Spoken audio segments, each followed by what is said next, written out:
नमस्कार विद्यार्थी मित्रांनो, मी जाधव सर महात्मा फुले विद्यालय टेंभुर्णी ऑनलाईन एज्युकेशनमध्ये इयत्ता 8वीतील सर्व विद्यार्थ्यांचं मी स्वागत करतो.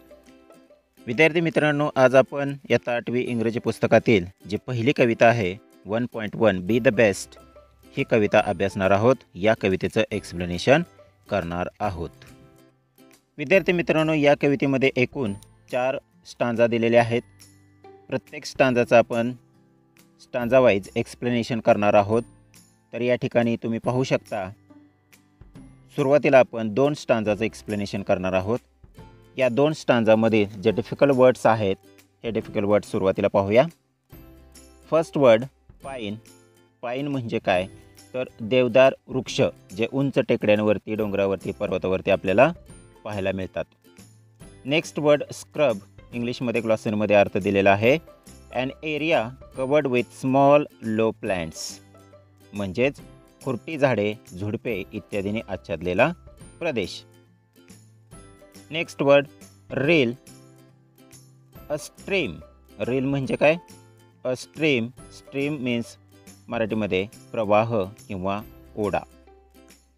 Next word muskie and bass. Muskie and bass म्हणजेच या ठिकाणी नेम्स ऑफ फिश, माशांची नावे आहेत. चला तर विद्यार्थी मित्रांनो, सुरुवातीचा फर्स्ट स्टांजा पाहूया. बी द बेस्ट. सर्वोत्तम बना.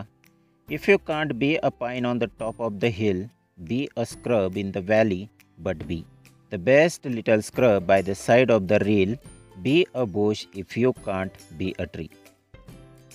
बी द बेस्ट. सर्वोत्तम बना. If you can't be a pine on the top of the hill, be a scrub in the valley, but B.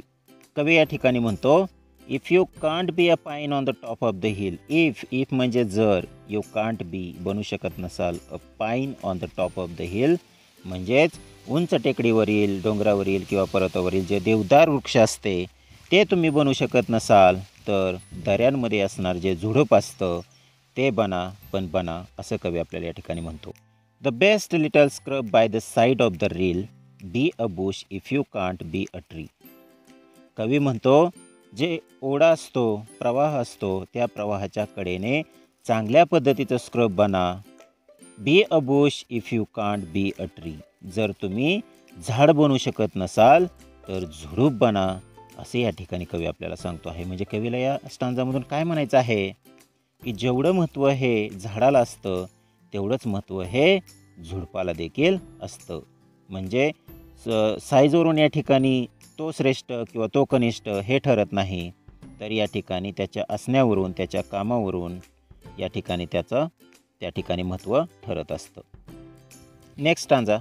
If you can't be a bush, be a bit of the grass and some highway happier make. कवी काय म्हणतो पहा, if you can't be a bush, be a bit of the grass.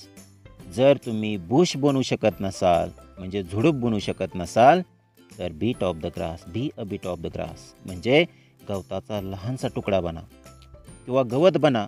And some highway happier make. आणि त्या गवतामुळे जर तुम्ही गवत बनला तर त्या ठिकाणी जो हायवे असतो, म्हणजे महामार्ग असतो, त्याला आनंदी बनवण्याचं तुम्ही काम करू शकता. If you are muskie then just be a bass, but the liveliest bass in the lake. कवी म्हणतो जर तुम्ही मस्की बनू शकत नसाल, देन जस्ट बी अ बास, तर तुम्ही बास बना. म्हणजे तुम्हाला मस्की नावाचा मासा नाही होता आलं, तर बास नावाचा जो मासा आहे तो तरी बना. म्हणजे या ठिकाणी कवीला म्हणायचं आहे की मस्की हा जो मासा आहे तो अतिशय मूल्यवान आहे, त्याची किंमत जास्त आहे आणि तो रेअर आहे, दुर्मिळ आहे. थोड्याच प्रमाणामध्ये तो आपल्याला तलावांमध्ये आढळून येतो, तो अमेरिकेतील तलावांमध्ये आपल्याला आढळून येतो. अँड द बास हा जो मासा आहे तो गोड्या पाण्यामध्ये राहणारा मासा आहे आणि तो खाण्यायोग्य आहे. तो खाल्ला जातो, पण मस्की नावाचा मासा हा खाण्यायोग्य नाही, पण त्याची किंमत खूप आहे, दुर्मिळ आहे. बघा कवी म्हणतो if you are muskie then just be a bass, but the liveliest bass in the लेक.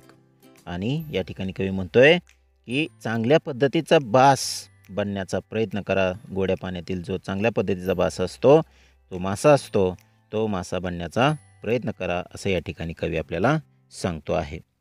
एकंदरीत आपण या ठिकाणी या 2 स्टांजावरून एक गोष्ट लक्षात घेतली तर कवीने निसर्गातील प्रत्येक गोष्टीचे या ठिकाणी जवळपास उदाहरणे दिलेली आहेत.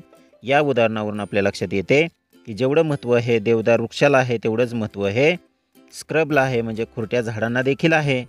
आणि त्याचबरोबर सेकंड स्टांजामध्ये कवी जे गवताची पाती असतात किंवा जे गवत असतं त्याला देखील महत्त्व देतो आहे.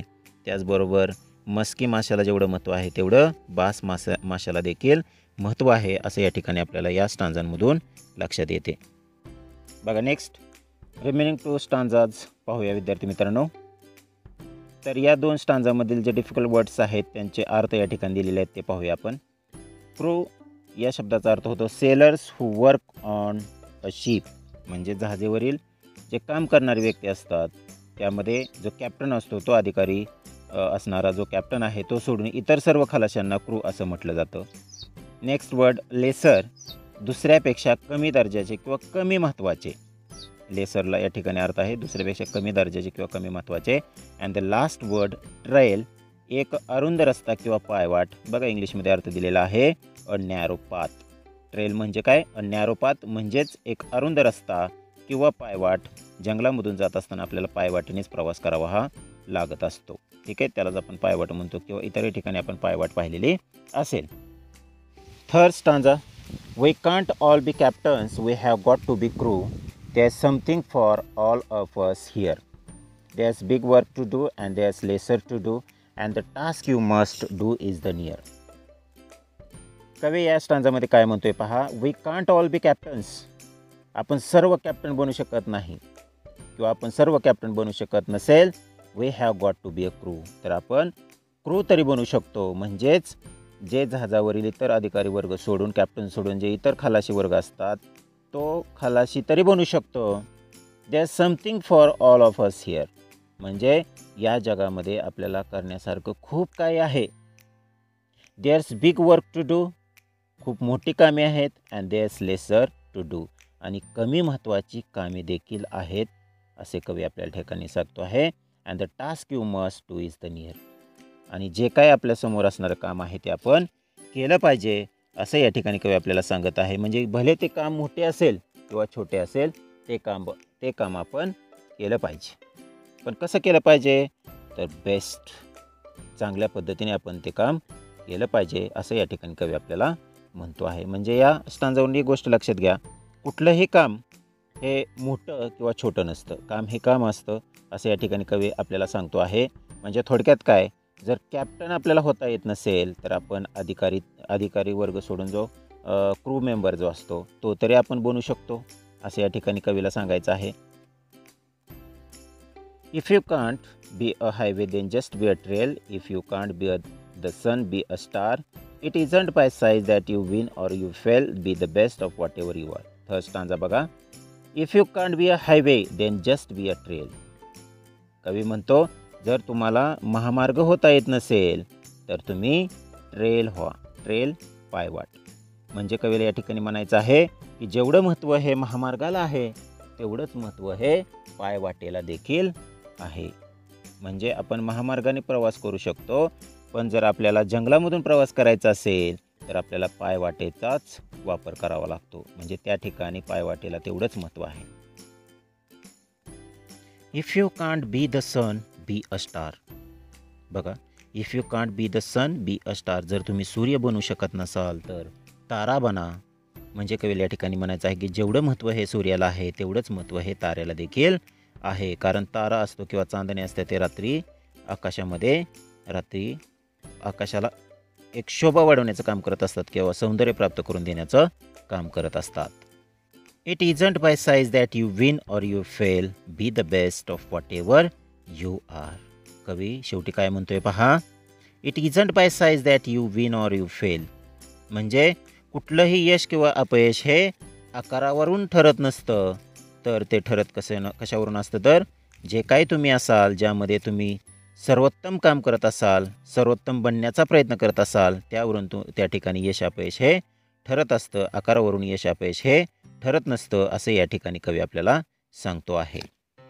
चला तर विद्यार्थी मित्रांनो, या कवितेबद्दल थोडक्यात समरी या ठिकाणी आपण पाहूया. Poet observe mother nature and gives different examples from the nature to motivate us. कवी निसर्गाचं वर्णन करतो ऑब्झर्वेशन करतो आणि निसर्गातील वेगवेगळ्या घटकांची उदाहरणे देऊन आपल्याला प्रेरित करण्याचं काम करतो. The title of the poem it self reveals the meaning of the poem and it's concept. या कवितेचं टायटल जर पाहिलं तर या टायटलच्या अर्थावरून आपल्याला या कवितेची कल्पना किंवा संकल्पना लक्षात येते. He is trying to tell us that whatever we do we need to be the best. कवी या ठिकाणी आपल्याला सांगण्याचा प्रयत्न करतोय की जे काही आपण काम करत असेल, जे काही आपण काम करतोय, we need to be the best. ते आपण सर्वोत्तम काम केलं पाहिजे असं या ठिकाणी कवीला आपल्याला सांगायचं आहे. He has used examples from the nature to convey his message. या कवितेमधून कवीने वेगवेगळी उदाहरणे दिलेली आहेत आणि त्या उदाहरणावरून या ठिकाणी आपल्याला त्यांचा मेसेज पोहोचवण्याचं काम केलेलं आहे. The poet wants us to know that no job is less important and we need not be ashamed of what we are. कवी आपल्याला सांगण्याचा प्रयत्न करतो आहे की no job is less important, म्हणजे कुठलेही काम हे कमी महत्त्वाचे नाही. And we need not be ashamed of what we are. आणि जर आपण जे काही काम करत असेल त्यामध्ये आपण लाज देखील बाळगली नाही पाहिजे. प्रत्येक काम हे महत्त्वाचं आहे असं या ठिकाणी कवीने आपल्याला सांगितलेलं आहे. Although we all dream of doing great deeds and being at the top. जरी आपली स्वप्ने ही चांगले काहीतरी करण्यासाठी असतील किंवा उंच शिखरावरती पोहोचणारी असतील, what really matters is the contribution we make to the society to make it count. म्हणजे या ठिकाणी आपण कुठलेही काम करत असेल तरी देखील त्या ठिकाणी समाजामध्ये काहीतरी आपलं योगदान आहे हे आपण विसरता कामा नये. काहीतरी आपल्याला समाजामध्ये महत्त्व असणार आहे. We must take pride in our job and accomplish it with our best effort. We must take pride in our job. म्हणजे कुठलेही काम करत असेल तर त्या कामाचा, आपण कुठलेही काम करत असेल तर त्या कामाचा आपल्याला अभिमान असला पाहिजे आणि ते पूर्ण करण्यासाठी आपण प्रयत्नांची पराकाष्ठा केली पाहिजे किंवा सर्वोत्तम काम करण्याचा प्रयत्न केला पाहिजे. It's good to be a pine tree on the top of the hill but you can still be noticeable by being the best bush beside the stream making the valley beautiful. बघा सुरुवातीला first स्टांजामध्ये जे कवीने या ठिकाणी उदाहरण दिलेलं आहे, it's good to be a pine tree on the top of the hill. म्हणजे उंच शिखरावरती देवदार वृक्ष बनणे ही चांगली गोष्ट आहे, पण त्याचबरोबर you can still be noticeable by being the best bush beside the stream making the valley beautiful. म्हणजे जे व्हॅली आहे, व्हॅली म्हणजे दरी, दऱ्यामध्ये जी दरी आहे, दऱ्यांमध्ये जो प्रवाह किंवा जो ओढा आहे त्या ओढ्याच्या कडेने जी वाढणारे भूष आहे किंवा जे झुडप आहे त्याला देखील तेवढंच महत्त्व आहे. ते सुद्धा नोटीस केलं जातं, त्याच्याकडे सुद्धा बघितलं जातं, त्याचं सौंदर्य त्या ठिकाणी पाहिलं जातं. असं the theme of the poem is inspirational. थोडक्यात या कवितेची जी थीम आहे ती प्रेरणादायी आहे. आपल्याला ही कविता वारंवार आपल्याला प्रेरित करते. या ठिकाणी ही गोष्ट आपल्याला लक्षात येते. ठीक आहे, तर आजची जी कविता आहे बी द बेस्ट ही 8वीतील सर्व विद्यार्थ्यांना व्यवस्थित समजलेली असेल हे अपेक्षा करतो आणि या ठिकाणी थांबतो. Thank you very much.